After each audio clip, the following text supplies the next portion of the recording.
I think it was about the time I was age 7, which would have been about 1955. I started getting a nickel a week for an allowance. And even in 1955, that wasn't a lot, but that's what I got. And at that same time, my friend Jimmy got a new baseball glove.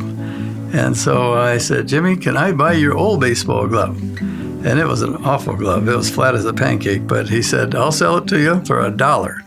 So I saved up my nickel a week for 20 weeks, and I got $1, and I took it over to Jimmy, and I brought home a flat as a pancake, used old baseball glove, but at least I had one. And I bought it myself. That was my first recollection of dealing with money. Then when I was 12, I got myself a paper route, because by that time, I was kind of wanting to buy some clothing that my mother didn't think was the best value, and I wanted it to look cool. And so I started buying my own clothes when I was 12 with my paper route money. And I remember I made $20 a month. That was big time compared to a nickel a week allowance. Oh, all I remember about my parents' views of money is we didn't have enough. My father was a blue-collar truck mechanic, and my mother was a part-time waitress at a hotel dining room in the evenings. And it was a struggle. They bought their first home, I remember when I was 5 years old. That was a big deal. And that first home, I think, cost about $8,000 or $10,000 at the time. They both grew up during the Depression, so they had kind of a Depression mentality. And boy, if you could make something work twice instead of once, that was a good thing. And I learned maybe frugality the hard way.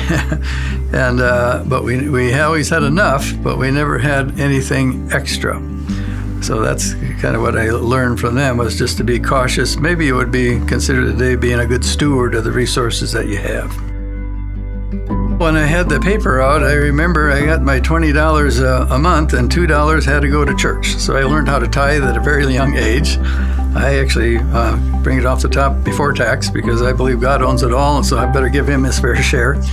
And what it allowed us to do is to expand beyond church giving to many other nonprofits that really are impacting our world and our community and that type of thing. And I wish I could do more. And so I took it upon myself in 1984 to help educate others on how they can do more with their charitable giving.